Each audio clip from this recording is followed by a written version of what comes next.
Muito obrigado, Sr. Presidente. Cumprimento os senhores deputados, os senhores membros do Governo e o Sr. Primeiro-Ministro. Mas, Sr. Primeiro-Ministro, não desfazendo, permita-me que não me dirija propriamente a si, mas que me dirija aos portugueses que trabalham.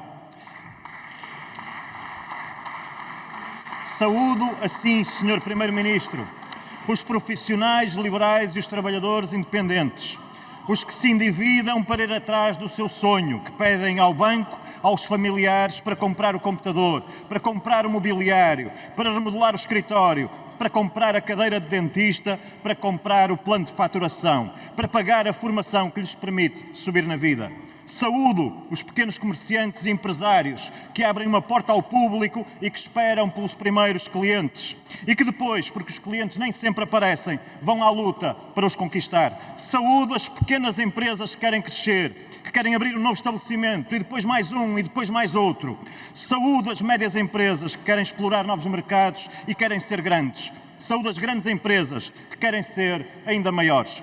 Saúdo os trabalhadores dessas empresas que todos os dias, com o seu esforço e o seu mérito, contribuem para que essas empresas possam crescer ainda mais. Saúdo os estagiários que agora começam o seu percurso profissional. Saúdo os trabalhadores que fazem horas extra para levar um pouco mais de rendimento para casa. Saúdo os trabalhadores que foram promovidos devido ao seu esforço e aqueles que ainda estão a tentar ser promovidos e aqueles que querem mudar de emprego para um emprego melhor.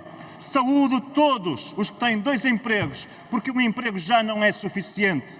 Saúdo os funcionários públicos que não desistem e que anseiam pelo dia em que o seu desempenho será justamente avaliado e em que o seu trabalho será recompensado, tendo em conta a sua produtividade e o seu contributo para o país.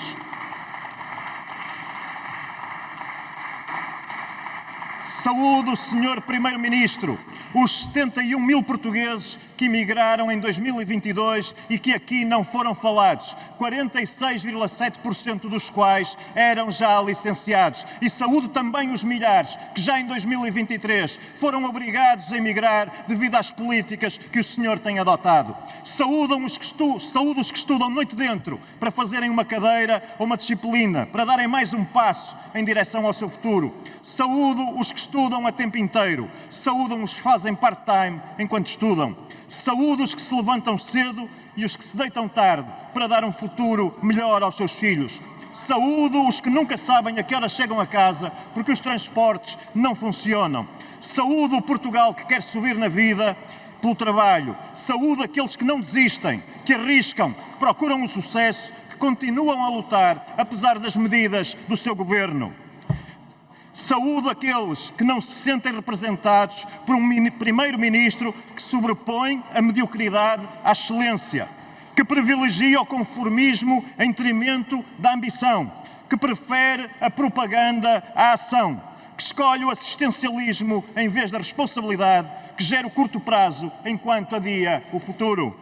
Saúdo aqueles que não se deixam enganar por um primeiro-ministro e por um ministro das Finanças que sistematicamente lhes mentem. Sim, porque foi mentir aos portugueses o que os senhores fizeram quando integraram no programa de estabilidade uma promessa de descida da carga fiscal e agora cá estamos para um orçamento de 2024 em que a carga fiscal volta a bater um novo recorde. E já agora, Sr. Primeiro-Ministro, é o momento de esclarecer uma situação que não ficou bem esclarecida. Aqui há dias o senhor até levantou as mãos para dizer que só tem 2 mãos. E é verdade, Sr. Primeiro-Ministro, precisou de as levantar porque os portugueses já não acreditam no que diz, tiveram que ver. O senhor tem, de facto, só 2 mãos, mas há 4 mãos que retiram rendimento aos portugueses sistematicamente. São 2 suas e 2 do Ministro Fernando Medina. E ainda quer, Sr. Primeiro-Ministro, ainda quer o Sr. Ministro Fernando Medina que acreditem nele, quando garante que o IUC não vai subir mais de 25 euros por cada ano que se avizinha. Ninguém acredita já em si, Sr. Ministro Fernando Medina. Aliás, Sr. Primeiro-Ministro, é por isso que a Iniciativa Liberal vai apresentar neste Orçamento de Estado um conjunto de medidas para pôr Portugal a crescer, porque consigo não cresce. E um conjunto de medidas para pôr Portugal a funcionar, porque consigo não funciona. Mas a nossa visão, Sr. Primeiro-Ministro, vai muito para lá do orçamento para 2024. Tem de haver um país, Sr. Primeiro-Ministro, para os portugueses com ambição. Queremos, desde logo, descida de IRS para todos, para os jovens, para os de meia-idade e para os mais idosos, para os que já cá vivem e para os que querem vir para cá viver, para os que emigraram e para os que querem regressar, para todos, sem exceções, sem diferenças entre os portugueses, para todos, Sr. Primeiro-Ministro, para os que têm rendimentos mais baixos e para a classe média, porque a classe média não precisa de programas de emergência, Sr. Primeiro-Ministro, e já agora, Srs. Deputados do PSD, o que a classe média precisa é que António Costa e Fernando Medina não lhes tirem o dinheiro do bolso. Medidas também para os profissionais liberais e para os trabalhadores independentes, porque quem cria o seu emprego, quem arrisca, quem procura o sucesso, não pode continuar a ser maltratado pelo Estado. Descida também de impostos para as empresas, porque são as pessoas e as empresas que trabalham, que criam a riqueza para o país. São as pessoas e as empresas que trabalham que o fazem, Sr. Primeiro-Ministro, não é o Sr. Primeiro-Ministro e muito menos o Ministro Fernando Medina. Queremos um país completamente diferente nos transportes, com uma aposta clara na ferrovia e na mobilidade, unindo o país e ligando a habitação, a escola e o trabalho.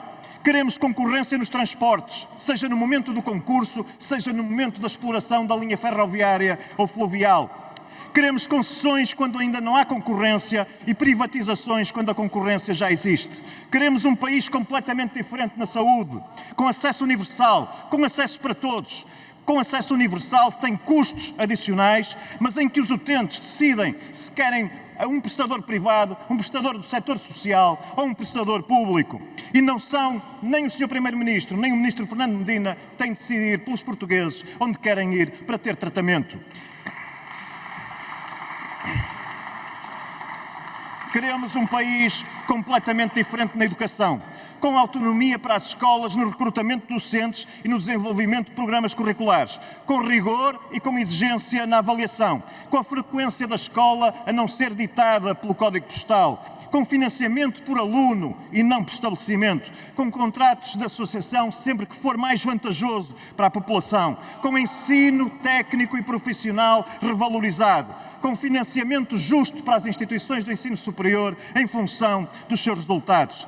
Queremos um país diferente na habitação. Se a habitação é um bem essencial, não pode ter IVA de produto de luxo. Se as casas são caras, não se pode pagar IMT, que aumenta o seu preço. Se há poucas casas para arrendar, temos de baixar a tributação dos rendimentos, das rendas, para que se ponham mais casas no mercado. Se há falta de confiança no mercado, este não pode ser ameaçado com congelamento e fixação de rendas.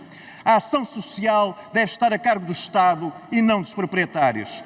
E se há devolutos do Estado, estes devem ser postos à disposição dos portugueses. Se é preciso aumentar a oferta, temos de fazer o contrário do que António Costa tem feito.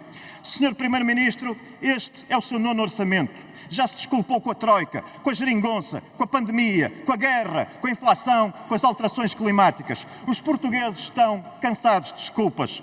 Sr. Primeiro-Ministro, tem de haver país para portugueses com ambição, para os portugueses que trabalham. Um país em que o risco e o mérito não são desincentivados nem criticados.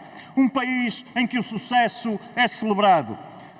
Esse país que o senhor nunca será capaz de promover, porque esse país não é socialista, Sr. Primeiro-Ministro, esse país é liberal, esse é o país dos portugueses que trabalham.